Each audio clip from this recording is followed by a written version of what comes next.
Okay, I think it's 33 minutes past 8. I think it's time for us to get started. So a very, very warm welcome to all those who are joining our Zoom open morning today. I appreciate it's an early start at 8:30, so thank you so much for setting your alarms and finding the time to join us this morning. My name is Kate Simon. I'm the head of Grimsdell, and I'm really looking forward to guiding you through this session this morning and trying to give you as strong a sense as possible of our ethos and our approach to teaching and learning.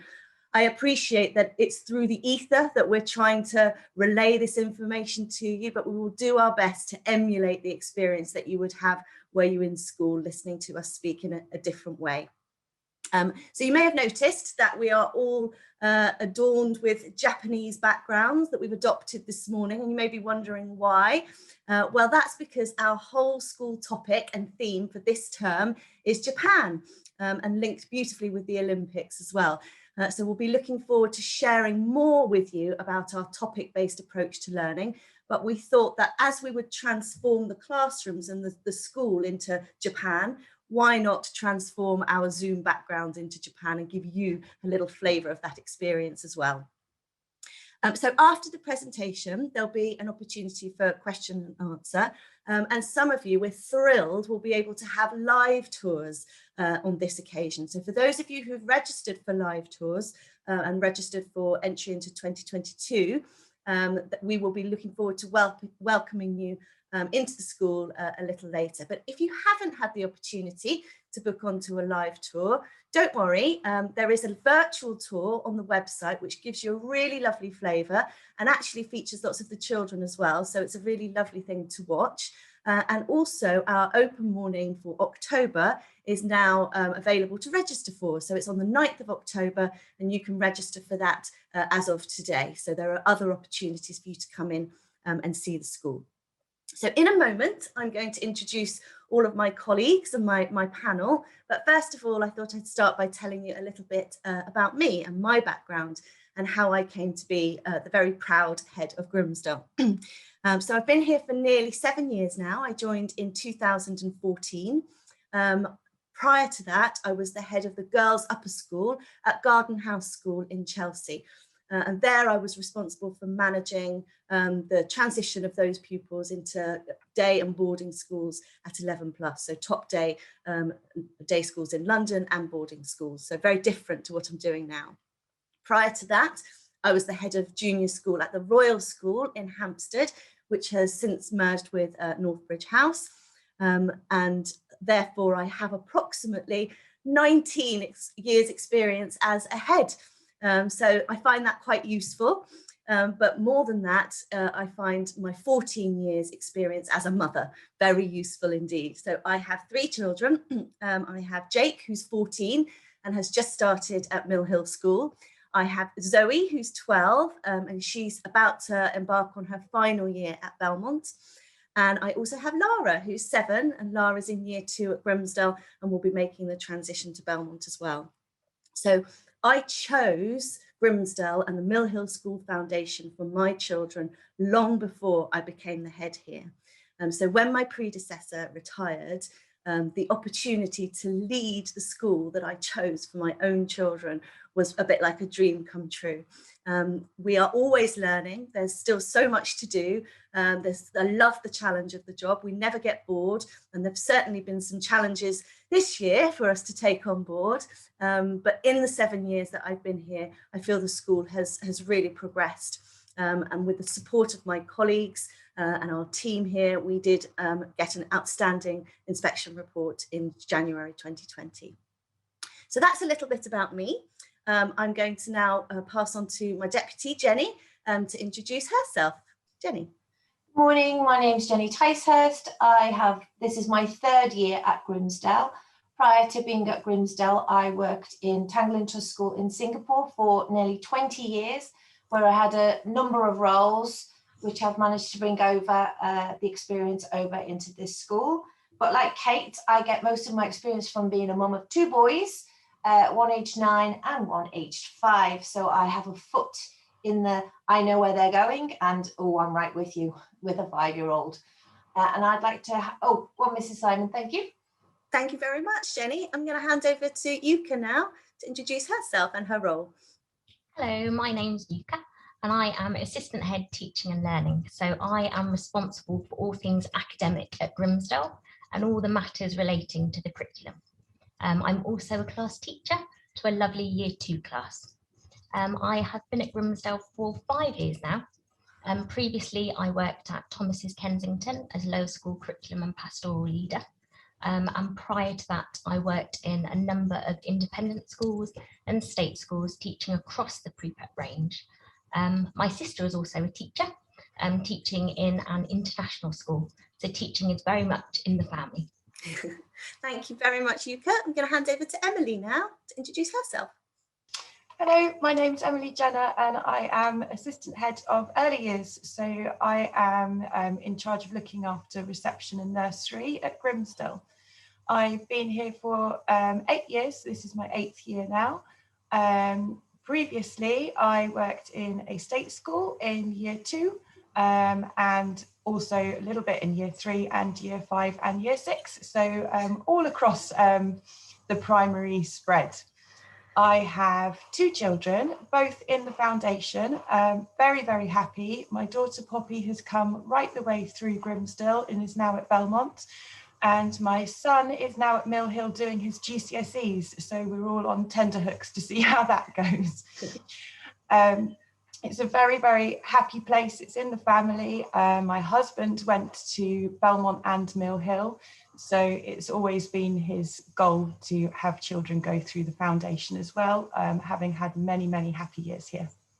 Lovely. Thank you so much, Emily. Kim, would you be kind enough to introduce yourself, please? Good morning, everyone. My name is Kim Vanstone and I am the Senko here and Assistant Head Pastoral. I support Jenny Ticehurst. I have been here for 3.5 years. Prior to that, I worked at Sarum Hall as a Senko, and before that, I did some work for Camden Council, and I was also at Channing Girls School as a class teacher. I have 2 boys that keep me busy. I have a 14-year-old and a 10-year-old that is about to next year start at Belmont. So we're very much looking forward to that. Thank you very much, Kim. I'm going to hand over to Sarah now to introduce herself and her very important role. Hi, good morning, everybody, and welcome. Sarah Davis-Jones. I'm Head of Admissions here at Grimsdell Pre-Prep. So I'm the start of your journey into the family. I'm here for any questions that you might have, no matter how big or small. So please do feel free to reach out to me. I've been here at Grimsdell since just November, but prior to that, I've worked in the independent sector for roughly the last 10 years. Brilliant. Thank you, Sarah. And last but definitely not least, I'd like to introduce you all to Annabelle Suarez, who is a parent at Grimsdell. Annabelle. Hello, everybody. Yes, I am a parent to Oscar, who is in Year 2. So he is coming to the end of his journey here at Grimsdell, which I try not to think about too much because it gets me a bit emotional. He joined in reception, so about 2.5 years ago. And in that time, I've got nothing but praise for the school. He's had such a wonderful time. Obviously, it goes without saying that the last year has been very challenging on both sides for both parents and teachers alike, but the school have been wonderful in both their provision and their pastoral care.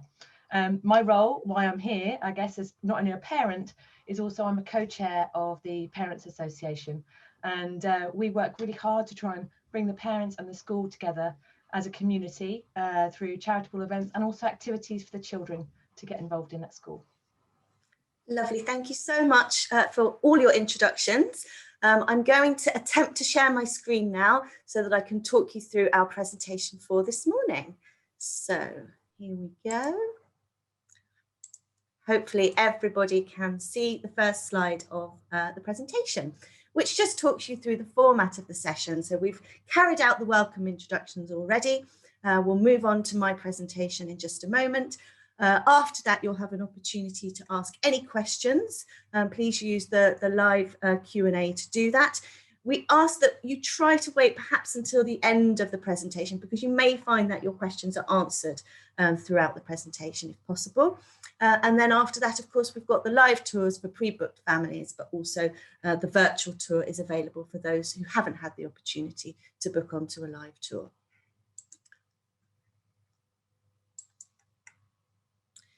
So here is Grimsdell, our beautiful building. It is the first step of a child's journey that can last them from 3 all the way to 18. So really they start their journey as a very young child in their early years, and they end their journey aged 18 on the cusp of adulthood.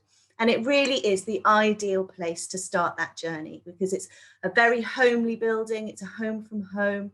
We have these wonderful, beautiful grounds, creating a fabulous environment for the children. And it's very safe and secure and happy. So you've come to an open morning, you've come to find out all about our school, what's our ethos, what's our approach to teaching and learning, what makes us tick, what does it feel like to be here? Well, I'm going to start with our vision statement and kind of unpick that a little bit for you, just to give you a flavour of what we're all about. So our vision statement is equipping pupils for life now and in the future.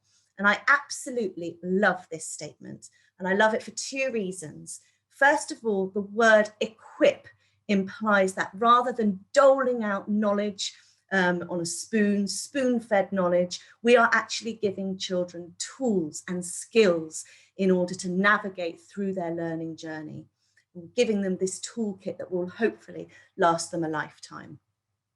Now and in the future is the second reason I love this statement. The future implies preparation for the next stage, and that's absolutely vital. And we're very focused on ensuring that our children are well prepared for Belmont and beyond.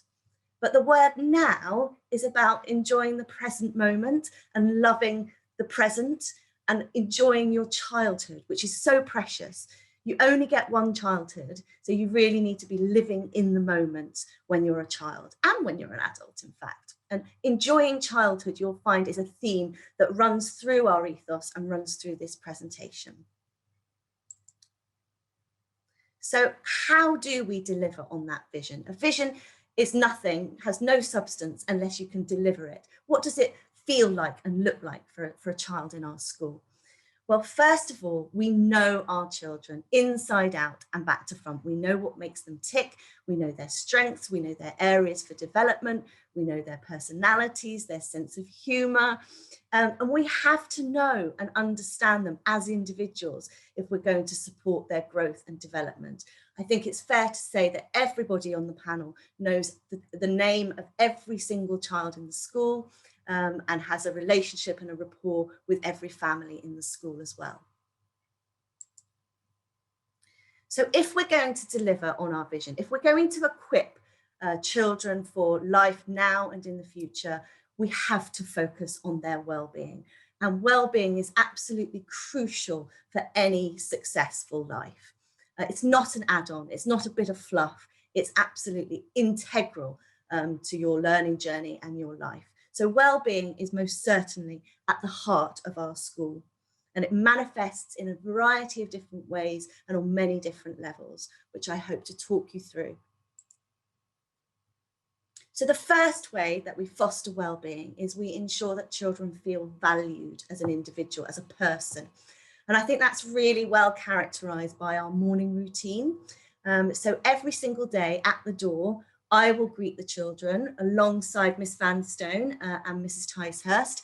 We greet the children at the door. In previous years, as you can see from this picture, we would shake the children's hands. I'm not sure when we'll ever be allowed to do that again, but we have developed a series of non-tactile greetings. So we greet the child, we look them in the eye, we call them by their name, we say good morning.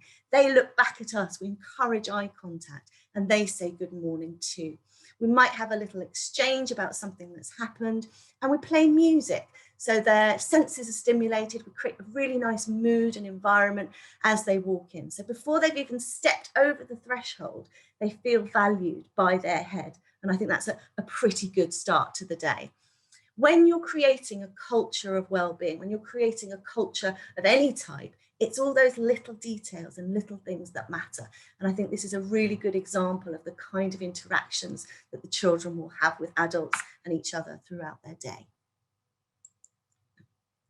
So how else do we foster well-being throughout the school? Well, we really are a home from home. So our building used to be a boarding house. So it really was a second home for the boys that lived here at that time. And we've carried on that essence of home from home. The building does feel a little bit like a doll's house, and the children really enjoy being part of it. There's a really lovely atmosphere, a sense of belonging, a sense of extended family. The children belong obviously to their class, they also belong to their year group, they belong to their house, they belong to the wider school, and then they also belong to the foundation, and there's a strong sense of family across the 4 schools as well. In fact, many of our children have siblings in the other schools, so that sense of family is really fostered through that. And here you can see Dixie and Vinny in the library, enjoying a really nice moment, sharing a book together, feeling just really comfortable in their environment. We'll talk more about the library later. It's a very special part of the school. So how else do we foster well-being? Well, the warmth and friendliness within our school is exceptional. So every school will tell you they are warm and friendly, but we really do take it to another level. So our classrooms, our spaces are just imbued with this feeling of warmth and joy. And obviously that puts you in a space of happiness. It makes you feel valued. It makes you feel good being at school and interacting with your friends. But equally importantly, it puts you slap bang in the middle of the learning zone, because you're going to be more productive if you're happy. So another way of fostering well-being is ensuring children's safety and security and comfort within their environment. We have meticulous risk assessments and procedures in order to ensure children are always safe. We're constantly assessing risk and making sure we mitigate those risks. We also have small class sizes of approximately 18, which adds to that feeling, I think, of safety and security and comfort. And it means that everybody is a somebody in that group. Nobody gets lost, nobody gets left behind, and nobody slips through the net. So we're trying to, at Grimsdell, foster this positive outlook in children so that they feel good about themselves, they feel good about life, and they see the good in other people and other things. And we do this through our pastoral principles and our pastoral care system. So we have really strong pastoral care structures, and we also have a fantastic PSHE curriculum which underpins that. But that is all wrapped up in our Grimsdell way. And our Grimsdell way is our code of conduct for how we would expect people to behave towards each other, towards themselves, and towards the school environment as a whole. And it's really encouraging the children to be kind, respectful, hardworking individuals. And here is our Grimsdell way. So our Grimsdell way is now featured on a rainbow. We adopted the rainbow during COVID times, and it seems to rather suit the message of the Grimsdell way. So we deliver the Grimsdell way in lots of different ways. So we'll use it in lessons, we'll refer to it constantly, it will be part of assemblies. And if we're rewarding children, we would be rewarding them for following the Grimsdell way because it encompasses so much. So I'll just read out the main elements so you can get a real sense of how we embed this in the children's character. So we treat others as we would like to be treated ourselves.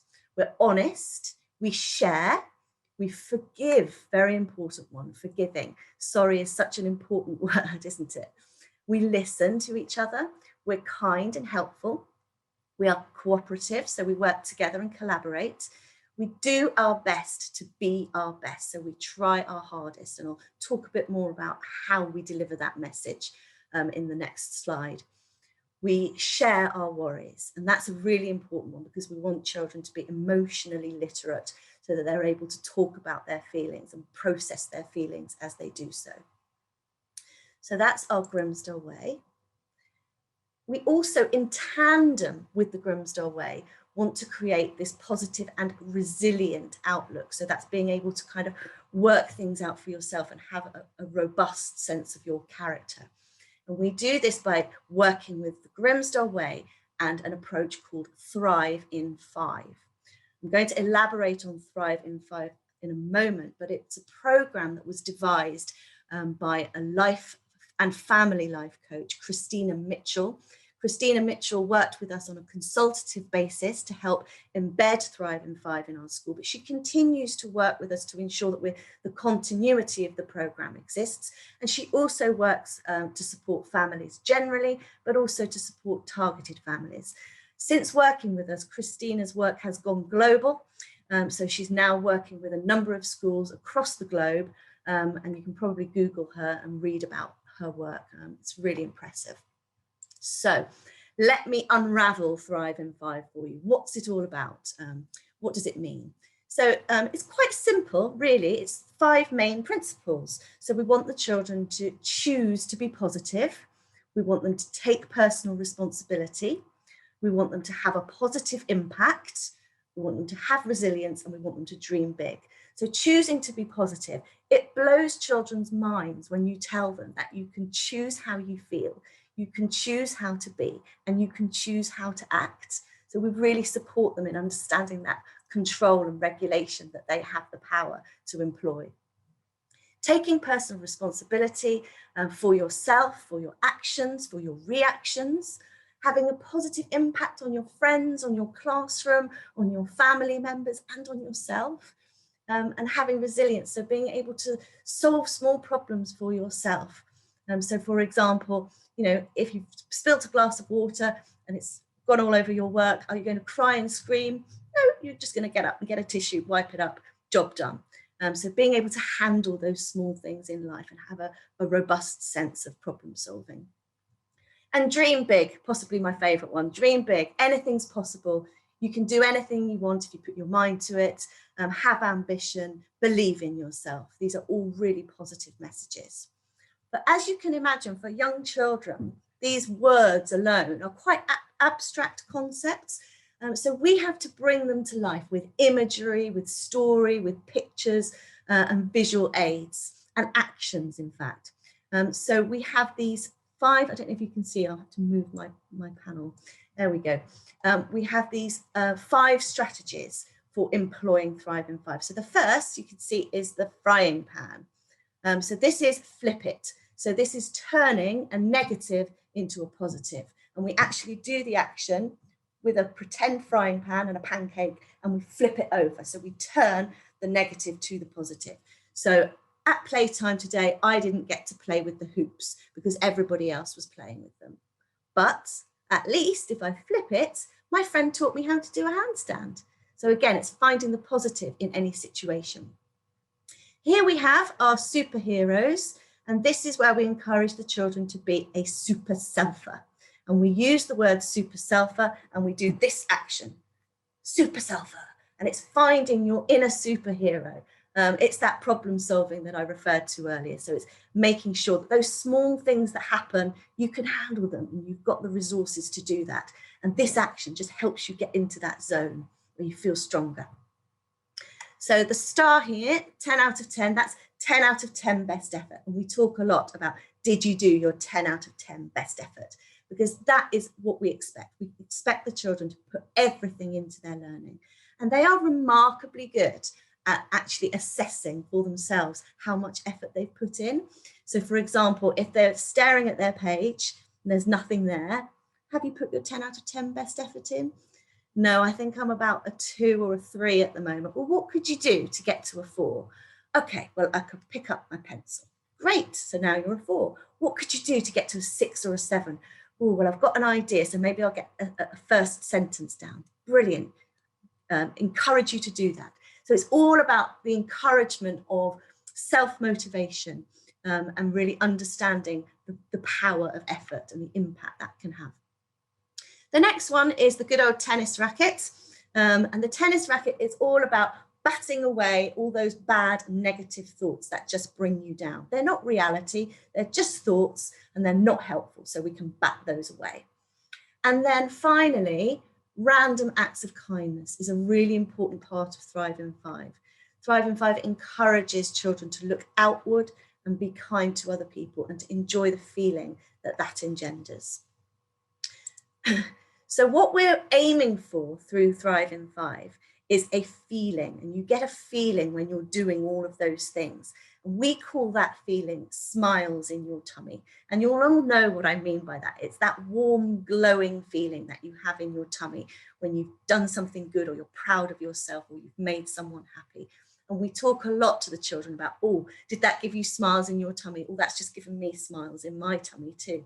It's the feeling. And that feeling is more important to us than stickers and certificates, because we want that motivation to be intrinsic and internal. And the other thing, hopefully it gives you, is sunshine in your brain. And we have a little song that we sing about smiles in your tummy and sunshine in your brain. Oh yeah. And the children love singing the song and doing the actions with that. And it embeds the principles of Thrive in 5.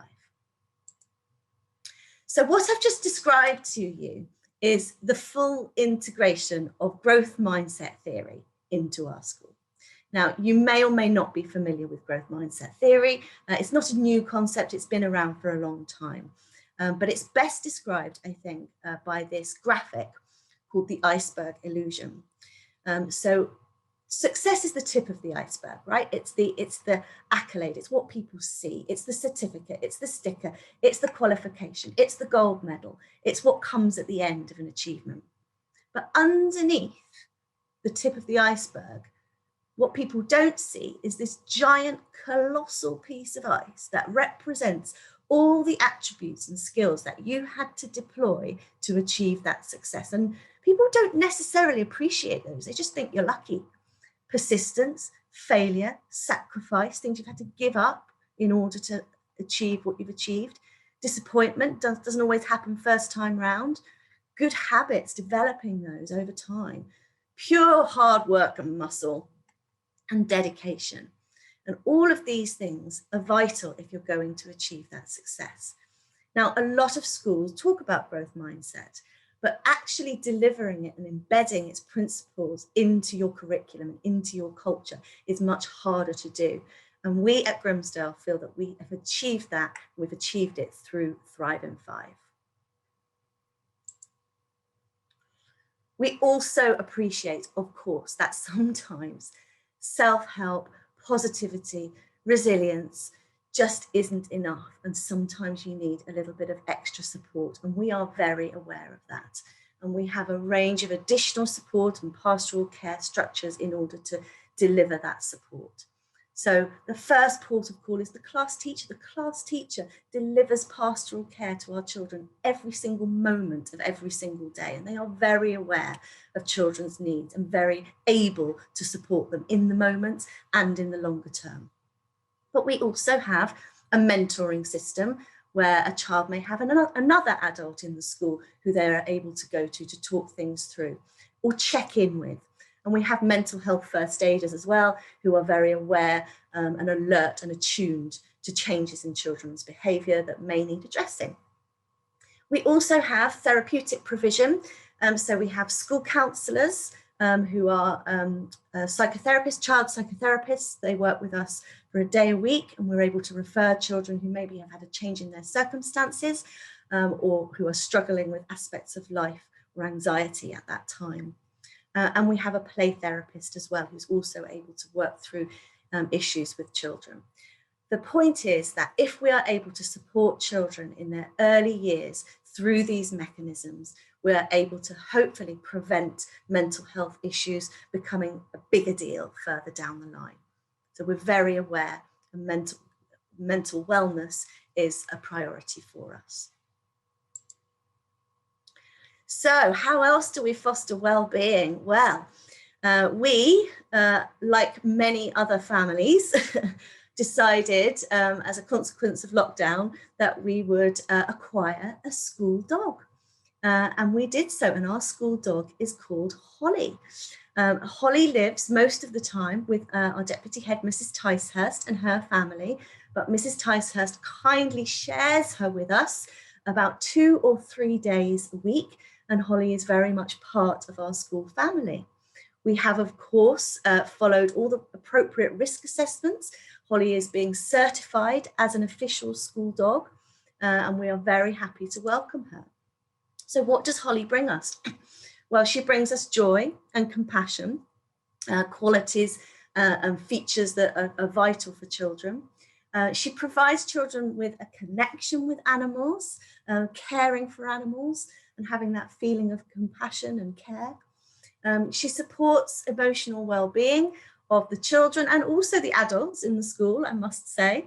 And she offers a really calming and therapeutic influence. So we've seen children who may be upset be calmed instantly by the presence of Holly.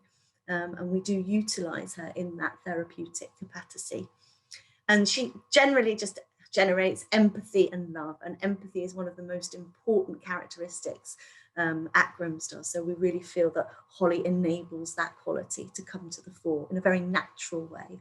And she's great fun. And you can see from the pictures how much the children enjoy being with her. She goes out to forest school. Here she is having a little sleep in nursery. And the children get an opportunity to walk her as well. So that's Holly. We also have at Grimsdell a house system and a school council. And I wanted to talk about the house system a little bit because it's really the mechanism, I suppose, through which we spread the Grimsdell way and Thrive in 5. Because when you do something that represents good behaviour, positive behaviour, kindness, anything that's reflected in the Grimsdell way or Thrive in 5, you can be rewarded for that in the form of a smiley. Now, a smiley is a small disc, a little bit like the ones you have in Waitrose, where you put into your chosen charity. Instead of putting it into your chosen charity, you put it into your house box. So you have the individual recognition for your behaviour or your hard work, and you also have the collective recognition for your house. So it does two things. We also, within our house system, have competitions. So the children begin to learn those qualities of graciously winning and graciously losing, and it prepares them for the more sophisticated and far-reaching house system that they will experience at Belmont. The reward system of Smileys is something we utilise a lot. We do also deliver descriptive praise to the children. So that's telling them what they've done well and why. Occasionally we will have targeted stickers to target particular behaviours or attributes, but we tend to avoid stickers and certificates overall. But the children do also have the opportunity to ring the bell of awesomeness. And let me just show you what that is. So the bell of awesomeness is simply a bell with a big smiley face on it. And if they've done something exceptional, they are allowed to ring this bell. And I'm going to ring it now. Last time I rang it in an open morning, it didn't ring very well. So let's see if I can do a better job this time. Are you ready? There we go. And that, honestly, is enough for our children to feel good about themselves and what they've done. And it really breeds that smile in my tummy. I did it for the feeling I get, not for the certificate I stick on my wall. And that builds intrinsic motivation, which leads to lifelong motivation and learning. So I've talked a lot about well-being and our culture of pastoral care, with the well-being aspect being at the heart of the school. So if that's the heart of our school, the creative curriculum and our curriculum overall is definitely the backbone of our school. It's the structure, it's what holds everything together. We are exceptionally proud of our creative curriculum at Grimsdell. The creative curriculum is a bespoke curriculum that we developed 4 years ago. So we're now in our 4th year and it's very much embedded within the curriculum and our practices. And we were delighted when ISI visited us last year in January that they too recognised the impact and success of this curriculum on children's learning and outcomes overall. And this phrase from the report, pupils' academic and other successes are outstanding, really resonates with us, but it was great to have that external affirmation that our creative curriculum breeds success in children. So why is our creative curriculum so successful? Well, it's because it focuses on key skills and attributes that children need to learn. So we're coming back to that equipping with tools and having a toolkit to be able to navigate your learning journey. And as a foundation, we established 8 different attributes and qualities that we felt were particularly important. It's not an exhaustive list, but we feel that most skills and attributes fall into these categories. So leadership and teamwork, creativity, confidence, resilience, which we've talked a lot about this morning, emotional intelligence, curiosity, independent thinking, thinking differently, thinking for yourself, and adaptability. And adaptability is the one that kind of sits outside the symmetry, because that's the one that keeps moving around all the time, where you have to think on your feet and change your thinking very quickly. And I have to say, we've all had to do a lot of that over the past year. So once again, those skills and attributes to children, just as words, doesn't really mean anything. It's too abstract. You have to bring it to life with story, characterization, and meaningful child-friendly features. So we have at Grimsdell our learning friends, and our learning friends represent all of those skills and attributes that I just described. So we've got Polly the parrot, we've got Clara the kitten, who represents curiosity, Bertie the bee, who's about learning relationships, so working with others, Tommy the tortoise, who's about resilience and perseverance, never giving up. Sometimes the slowest wins the race. Oscar the owl, a reflective learner, Sid the spider makes connections, and Ursula the unicorn is creative and uses her imagination.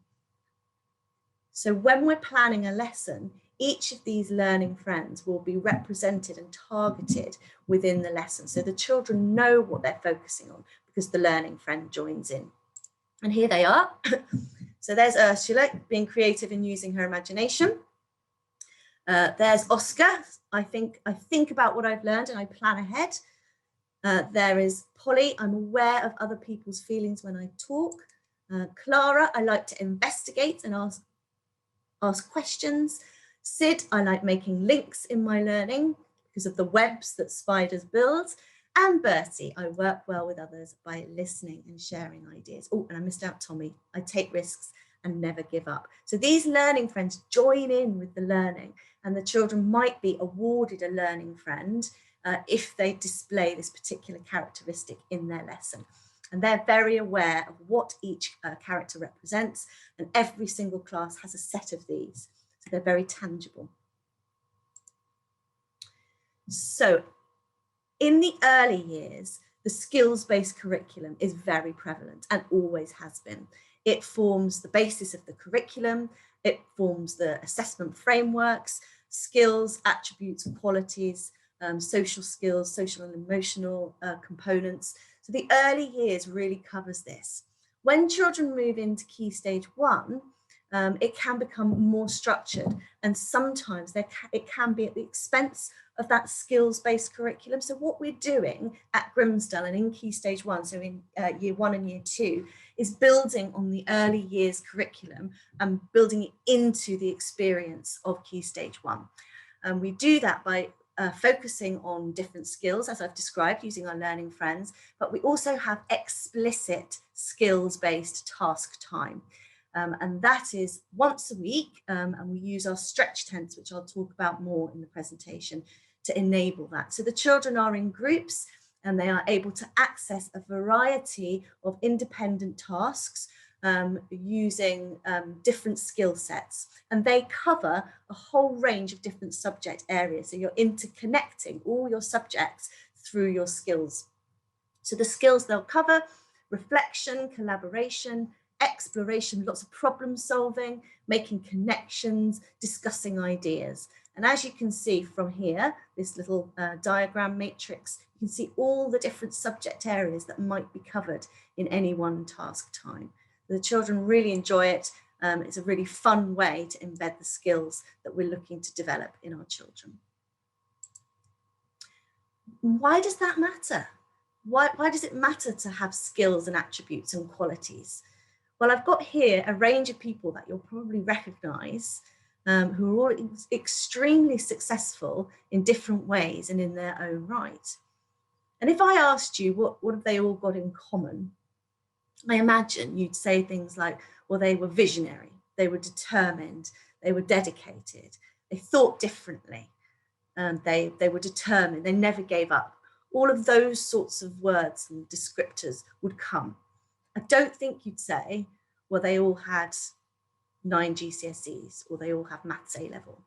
They may well have maths A level. I'm not aware of how impressive their qualifications are or aren't, but qualifications alone are not enough for you to be a really strong, successful person. You have to have skills and attributes alongside them, and you have to teach those. Even UCAS, the body that oversees the qualification route to further education, even UCAS on its website recognises the importance of skills. So the blue section is a direct quote from their website. When it comes to recruiting graduates, attitudes and aptitudes are often seen as more important than qualifications. That's from UCAS. And then they go on to describe a range of skills that they're looking for. Oh, show leadership, knowing how to find things out, sort out problems even when they're upside down, think creatively, do things independently, getting on with others and making a contribution to a team. Now, these are all the things that we've been talking about as being vital for children's development throughout the presentation. So we haven't just woken up one morning and thought, oh, skills are important, let's add them to our curriculum. We're responding to change. We're responding to industry. We're ensuring that our curriculum and our experience for children makes them world ready. It's often known as future proof. I prefer world ready because, as we all know, the future can suddenly be upon us and we have to adapt very, very quickly. The future is now. So this has an impact on education and it provides really the whole rationale for our curriculum. Oh, I've gone backwards for some reason. There. So I've described the rationale, I've built up the rationale for our curriculum. I'm now going to describe in more detail what that looks and feels like for children within our school. So our curriculum, as I said before, is thematic. So this term's theme is Japan, but we have done India, we've done ice worlds, all sorts of different themes have been covered. So it's thematic and it's immersive. And we provide these very deep, memorable, interactive experiences that really draw the children. We're taking them on a journey in their learning through the theme. And this picture here is of our stunning start when we were studying the topic of India. So the stunning start is really the introduction, but it has to be a powerful introduction to the theme. So here, the year 2 children discovered a crate covered in lots of postage stickers. And inside the crate were 3 baby tiger cubs. Obviously not real baby tiger cubs, but when you're 6, anything can be real. And a letter. So goodness me, where has this box come from? Let's look at the stickers on the box to see where it's come from. It's come from India. Where's India? Quickly, let's look up India on a map. Let's Google it. And why have we got tiger cubs? Well, there's a letter. Let's read the letter and find out. Oh, goodness me, we have to look after these tiger cubs. How do you look after tiger cubs? What do they eat? What do they need? How are we going to do this? We're going to have to look this up. So before you've even opened an exercise book, you've covered English, you've covered geography, you've covered science, and you've created this fantastic inquiry-based passion for learning before you've even started. So the stunning start is really exciting, not just for the children, but also for the teachers, as you can see. So what other features does our creative curriculum have? Well, it's connected learning, and you've probably got a sense of how the subjects are connected throughout the creative curriculum. And so this is just a diagram with an example of how we do that. And the brain really enjoys making connections. In fact, it grows when it makes connections. It doesn't like things to be compartmentalized. So we really try to build that interconnectedness into our planning. So here we go. So we had a topic on London, and the children were studying the Great Fire of London. And to do that, they went into Forest School, and then they built a fire in Forest School, and they closed their eyes and they thought of lots of vocabulary around the fire, what it sounded like, what it smelt like, what it felt like. And then they wrote a series of words down and turned that into a Kennings poem, cut it all up, and stuck it down onto a marbled piece of artwork that they had done to reflect the way fire looks. So they did that, and then they went over to Belmont, and they went to the wonderful DT facility that they have there, and they built their own emergency vehicle that may have attended a fire. And so you've got DT, you've got English, you've got art, and you've got science all in there. Also in the London topic, the children studied a central text of the Princess and the Pea related to the royal family. So the royal family was something they were studying as part of London, and the Princess and the Pea was a literature text that was central to that.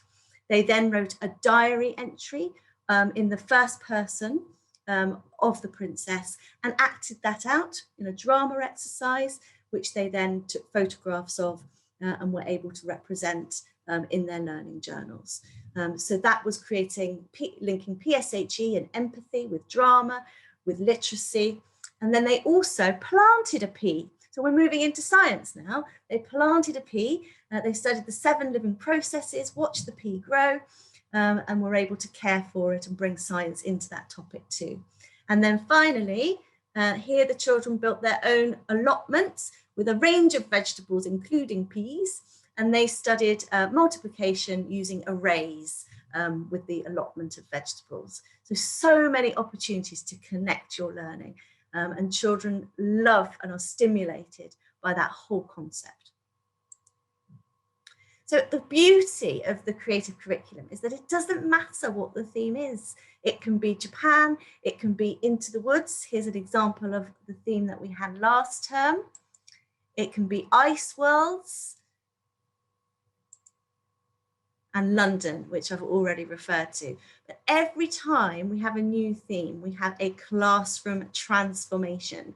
So the whole classroom is changed in order to emulate that environment. So the children will walk in to a London bus, or they'll walk in to the Arctic. And this is a picture of the role play area in year 1, which was turned into a London bus, and lots of masks of the royal family for them to role play with as well. 2 of those are rather controversial now, but at least we've got a corgi there to diffuse the tension. The idea is that it's deeply child-centered. So it's playful learning, it's fun learning. The children don't realise they're learning. We're building on that natural way that children learn. We're using that in order to develop their learning and support their learning. So, a world-ready classroom. It amazes me how the world has moved on in so many different areas, and yet, COVID aside, a lot of classrooms still look a little bit like this. How can you collaborate, learn from your friends, discuss things, work in teams and groups if you're sitting like this? Our classrooms look very different. And why? Why does it matter? Well, it matters because the workplace, COVID aside, looks a lot like this. This is Google. So here you've got cushions, you've got chill out zones, you've got collaborative tables, you've got play spaces where you can play table tennis, football, pool, the pool table. And why is that? It's because perhaps your best ideas and the time when you are most creative and the time when you learn most is not necessarily when you're sitting at a desk. So does a creative curriculum compromise any aspect of our academic curriculum? Absolutely not. In fact, the creative curriculum enhances the academic rigor within our school. You can't have one without the other. And ISI recognise that in their statement. Pupils' academic and other successes are outstanding. And we're very proud of the rigor that we have within the subjects of our curriculum. I'm going to talk through a little bit more about that. Let's start with maths. So maths at Grimsdell is taught through the maths mastery approach, and we use the Hearts for Learning essential maths approach in order to deliver that. So maths mastery is about deep understanding of number, calculations, and concepts, rather than superficial understanding of process.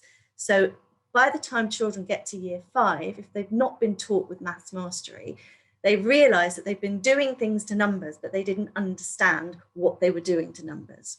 Maths mastery teaches you to understand what and why you are manipulating number. So we use the CPA approach, so the concrete to pictorial to abstract. So you start with concrete materials where you're touching maths and moving maths, and really using all those materials to support that and to support that understanding. Then you move into pictorial representations of maths. It's absolutely vital that you can visualize maths at this early stage and beyond.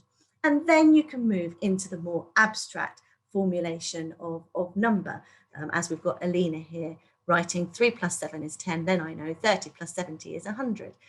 What's the point in learning how to write the number 3 when you don't know what the number 3 represents? So it's all about understanding what number is and having fun with it and enjoying it. So many people are put off by maths, certainly from my generation, but now maths is accessible to everybody through this approach. We do support our parents with our approach to teaching maths. We recognise that it's rather different, certainly from the way that I was taught maths. I'm sure many of our viewers are much younger than me, but certainly when I was at school, we were not taught maths in this way. And when many of our parents were at school, they were not taught maths in this way. So we support with interactive workshops. We support with calculation guide for each year group. We have a fantastic maths coordinator, Miss Rachel Mason, who is always there to support parents to understand how we teach so that you can, again, support that at home. And we regularly feature maths approaches in our newsletter as well to support parents. So we recognise that we're all working together.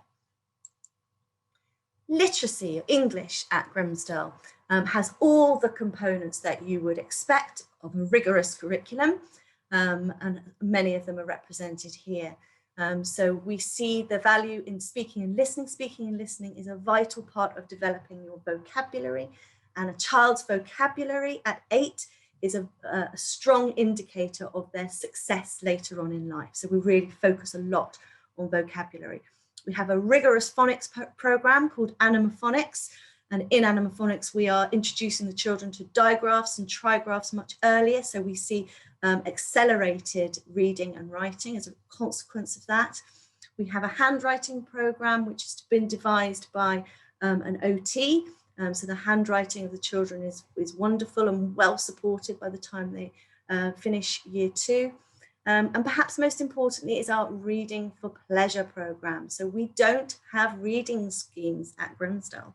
We have a range of book baskets that cover different genres that have high quality children's literature, and maybe some carefully chosen and selected reading scheme books that reflect that level. The children then choose their own book so that it's child-centered, and we do guide them with that choice as well.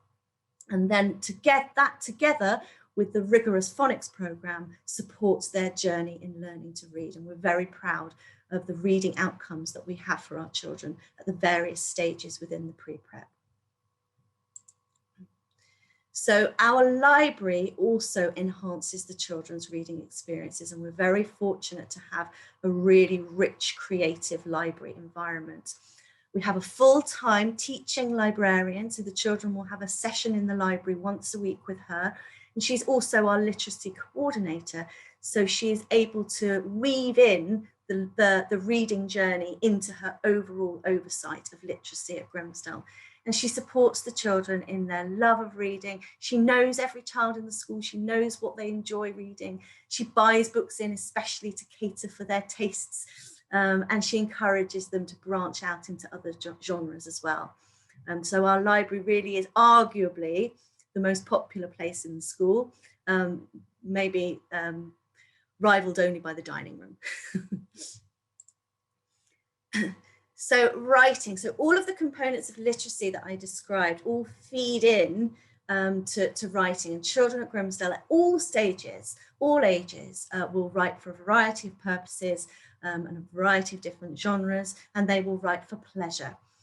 So this is an example of an activity in year 2 where the children had to write what they know about woodland animals and what they would like to know about woodland animals. And if you look very carefully, you will see that this activity has been differentiated.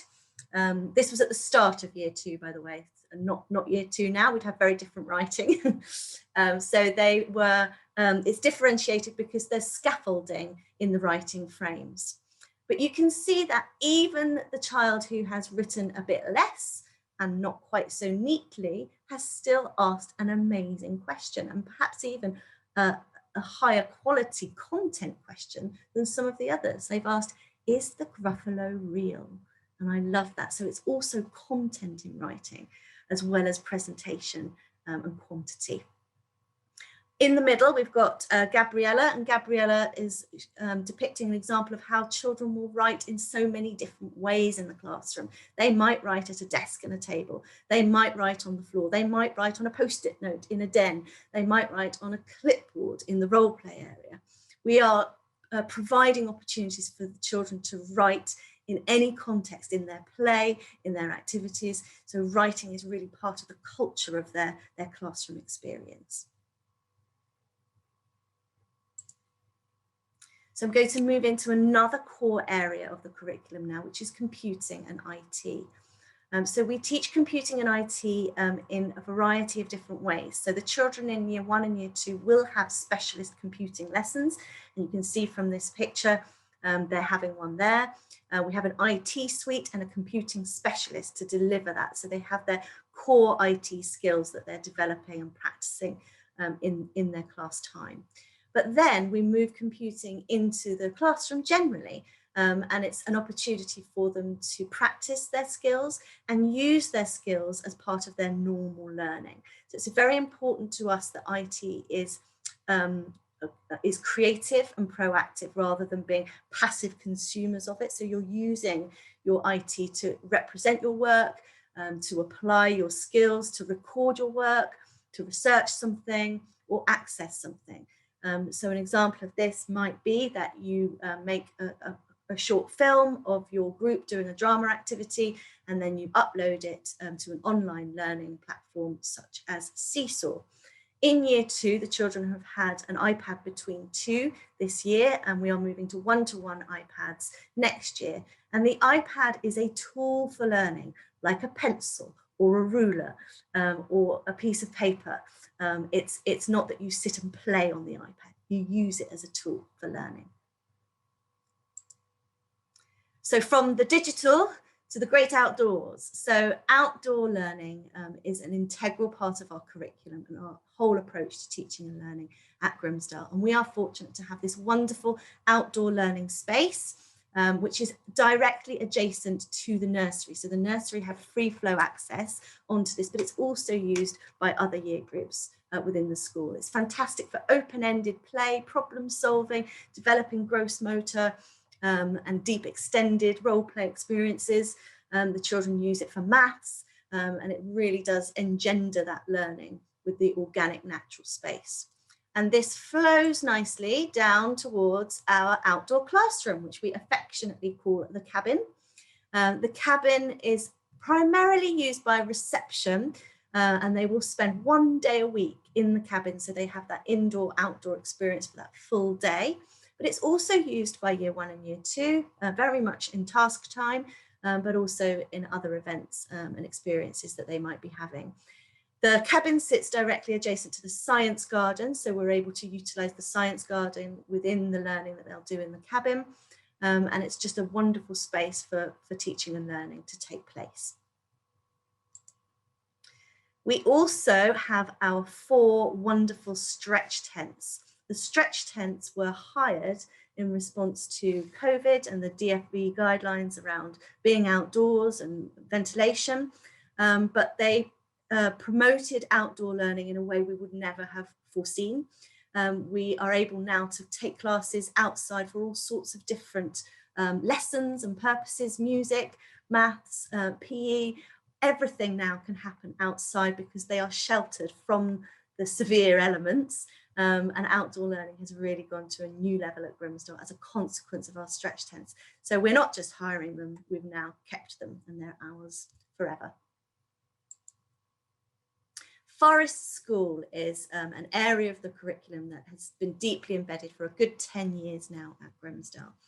Forest School is different to outdoor learning because it's a very specific experience where the children will do lots of different sorts of things. So we will build a fire, they will toast marshmallows on the fire, they will create different artworks using natural materials, they might climb trees, they may do some deep problem solving or role play within the forest environment.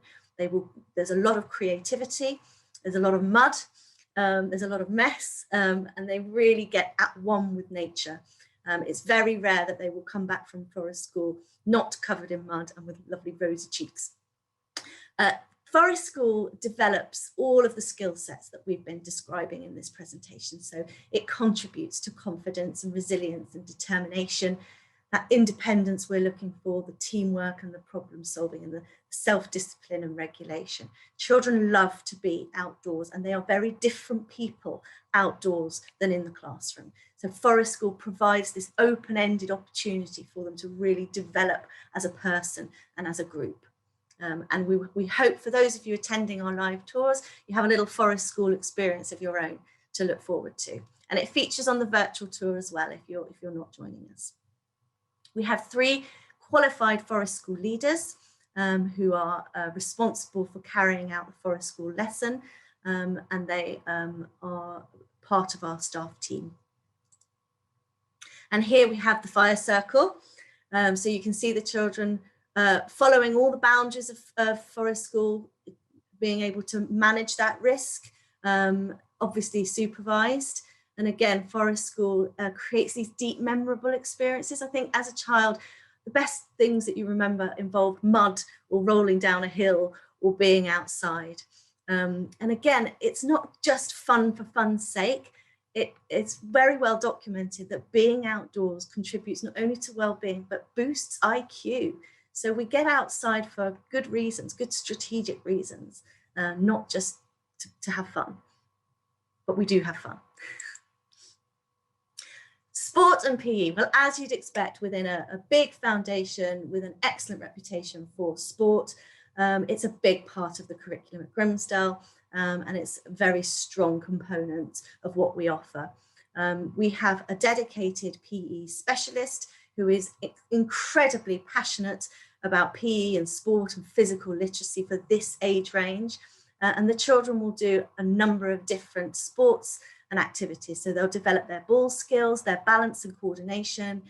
They'll play tennis, they'll do gymnastics. There's a lot of dance in our curriculum as well, leading towards mini team games.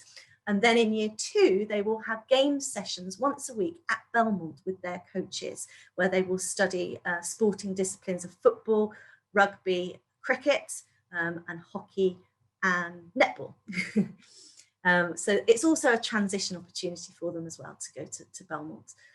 Swimming is a big part of the curriculum. We've got our swimming teacher will be here and our PE teacher will be here for those of you attending live tours to tell you a little bit more about how that works. But it's really about excellence and inclusivity, so sport for all. So we're always spotting talent, we're always nurturing talent, but we want everybody to access sports and love physical activity. So music and drama and the performing arts in general is a very significant strength of the school, which was recognised by ISI. And I do recommend that you read their report if you continue to be interested in the school. So we have lots of different musical and drama opportunities. Obviously music is part of the curriculum, but we also have, we're a sing-up school, which means that we sing everywhere on the playground when we're lining up. And we're singing to support behaviour management as well. We have choirs, we have instrumental groups, we have a fabulous Christmas nativity whole school, which rivals West End productions, in my opinion. And we've also got year group productions as well. So every year group has their chance to shine and have that opportunity. And even in COVID times, we didn't stop performances, we just made films instead. So they've still had their performance opportunities despite COVID and the restrictions. There are lots of assemblies to develop confidence and presentational skills, and the children have the opportunity to study LAMDA. LAMDA is their speaking and listening and presentational examinations, formal examinations, and they are taught by our librarian and her team. And last year, every child that took part in the Lambda examinations received a distinction. So we're really proud of the confidence that's being instilled as a result of that opportunity. Let's see. Oh, after school activities. So enrichment opportunities after school are very important to us. And this is just a flavour of some of the things on offer. You name it, and there's probably a club for it. So we're really happy that the children are able to generate different talents and interests in a range of different things. And they are offered by external coaches and providers, but also our own staff run clubs as well, depending on what their personal interests and talents are. We still ran our clubs during COVID. They were on Zoom, and we're very happy that this term we've been able to return to live clubs again. So it feels like things are getting back to normal. Stay and Play is at the bottom in pink because that's not a club.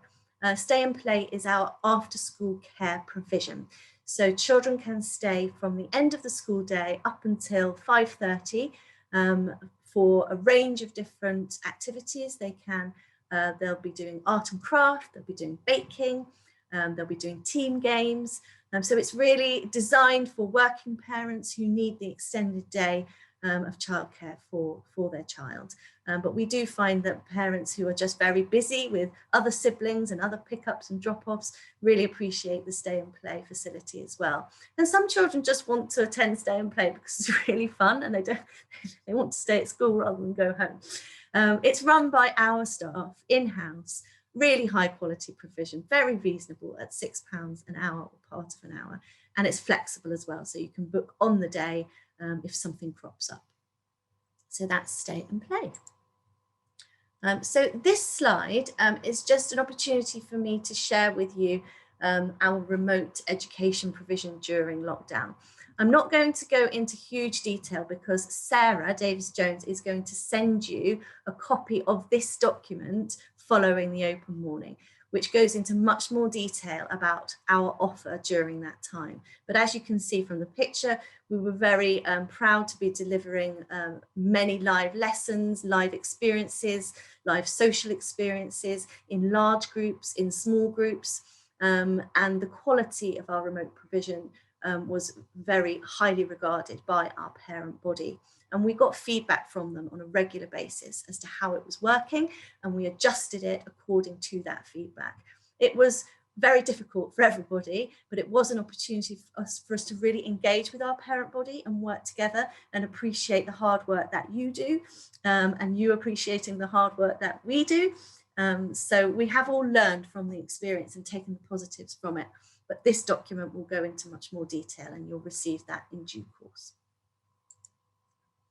So I've got this picture of the staff team because I feel that the staff team deserve recognition within this presentation. The staff at Grimsdell are absolutely exceptional. They are warm, professional, dedicated individuals with great expertise and experience in teaching children and supporting their pastoral care. I know we all look a bit silly here. It's because it was World Book Day. I think it was just before lockdown when we all had our heads in the sand about what was happening in the world. And it was World Book Day and we were all dressed up. And as you can see, all the children were dressed up as well for our World Book Day parade. But their support of your child, they're the front line, they're working with your child every day, and nothing goes amiss, nothing is too much trouble, and they are always there to support your children, your family, and they're incredibly approachable. So I'm very proud of the team that we have, and I'm sure that if you are fortunate to come to Grimsdell in the future, you will benefit from all of their expertise and input. So our relationship with parents is something that we really pride ourselves on. We communicate with parents regularly through newsletters and blogs, through open house sessions where parents are invited in to have a look at what the children have been doing. And in early years, that's every Friday in non-COVID times. We have a range of different events that mean that the children are socialising, that the parents are invited into the school as well. And we have coffee mornings with parents where we get feedback. We want to hear what's going well, what's not going well, what could be better. Do you have any ideas? to improve the school experience for everybody. So we're very open to feedback, and we enjoy working with our parents in that capacity. And last but not least, I've mentioned the GPA, which Annabelle co-chairs at the moment. The GPA do the most fantastic job of enhancing the community spirit within the school. They do a lot of fundraising for charities. They support the school in projects. We have social events. We have community events, and even in COVID times, they've managed to keep that community spirit going despite not being able to be in the school building. Annabelle, did you want to elaborate on some of the work of the GPA at this point? Yes, absolutely. I've been very privileged actually to be part of the Parents Association. It came about when my son was in reception, and at the time I wasn't working. And I went along to one of the Macmillan charity coffee mornings and got chatting to the then co-chairs of the GPA. And fast forward a year and a half, and I'm very happy to still be very much part of the Parents Association. But as Kate mentioned, our activity is very much about creating a sense of community amongst the parent body and the children and with the school itself. And that involves not only do we create charitable events, so that charitable event, or the charity rather, that we nominate for the year is done on a democratic basis. So we engage all the parents at the school to decide which charity we will support for that year. So this year it is Little Village, which is a charity which is very close to my heart, and some of you may well be familiar with it, but we always try to choose a charity which is local, either to the school or within London, and that has a very child-centric approach or vision. And those activities this year have been slightly challenged in that we've obviously been restricted with what we can do and those events that we can put on, but we've done a number of things, some remotely. So we did a raffle for some hampers recently, and we've got some events coming up which are in-person events, which we're very excited about, and so are the children. But the key thing is that the parents feel that they have a community that they can engage with, both not only with the school, but outside of the school as well. So it's something that the school is passionate about, and hopefully if you join the school, you'll be part of as well. Thank you so much, Annabelle. We really love working with the GPA. In fact, we have a meeting with you on Monday to discuss more events, I think. So it's a lovely mechanism for getting the parents and the teachers working together. Thank you so much for sharing that. Yeah. So one of the main benefits of children joining at 3 or at 4 at Grimsdell is that they are potentially going to have a journey through the foundation from 3 to 18, as I mentioned at the beginning of the presentation. And moving through the schools really provides the children with that inner confidence and stability and continuity of experience and environment that provides them with that confidence to be themselves and enjoy the experience with their friends. So they've got the continuity of the facilities. So we have access to all of the wonderful facilities of Mill Hill. We use the swimming pool, we use the theatre, we use the field, we use the Belmont sports fields as well. We use their gym. So we're really fortunate to have those facilities, and the children will continue to use those as they move through the school. The continuity of the environment, the beauty of the environment, they just feel like they're growing up and being brought up by the school alongside their family. They'll build friends and networks for life. I have to say the Old Mill Hillian network community is second to none. They really stay friends forever, much more so, as they describe, than their university friends and relationships. And I have many Old Mill Hillians coming back to Grimsdell wanting to send their children here so that they can have the same experience they had, which speaks volumes. And just that sense of belonging to a family that I talked about earlier. I know that my own children have really benefited from being part of that family, and I see The children progress through the foundation. The older I get, I see them moving on and growing and developing and blossoming, and it's a joy. So children transition to Belmont at age 7. So at the end of year 2, they move on to Belmont, and we manage that transition really carefully. It begins really in year 1 and year 2. They have opportunities to do workshops and experiences at Belmont. As I said, they're going there every week in year 2 for game sessions. They're even wearing the Belmont tracksuit, so they've got that sense of identity. So it's a very smooth transition for most children. We don't sit 7+ examinations. We are working on their broad curriculum experience, but they are extremely well prepared academically and fare very well in relation to external candidates that come in. Many of our children will be in the top sets for maths and English. Transition is by recommendation, so rather than examination, and there may be from time to time pupils that are not recommended, but we would have those conversations very early in year 1, and it's really relates to just a very few children. As I said, Belmont experiences are part of the transition experience, and we want to make sure that it's as smooth and seamless as possible. It's worth mentioning that the governors and executives made a strategic decision 2 years ago to reduce the 7+ intake into year 3 at Belmont. So the majority of those children are Grimsdell pupils. There are very few places now for 7+ candidates, and they have expanded the intake at 11+, because there was greater demand there. So what this means for parents considering Grimsdell is that if Belmont and Mill Hill is your kind of end game, then Grimsdell is your ticket in. But I would hope that you would be making your decision based on the wonderful things that we offer at Grimsdell, and not just the continuity through to Belmont. But it is worth bearing in mind that you remove that pressure point of the examination process by coming to Grimsdell and having that rounded experience.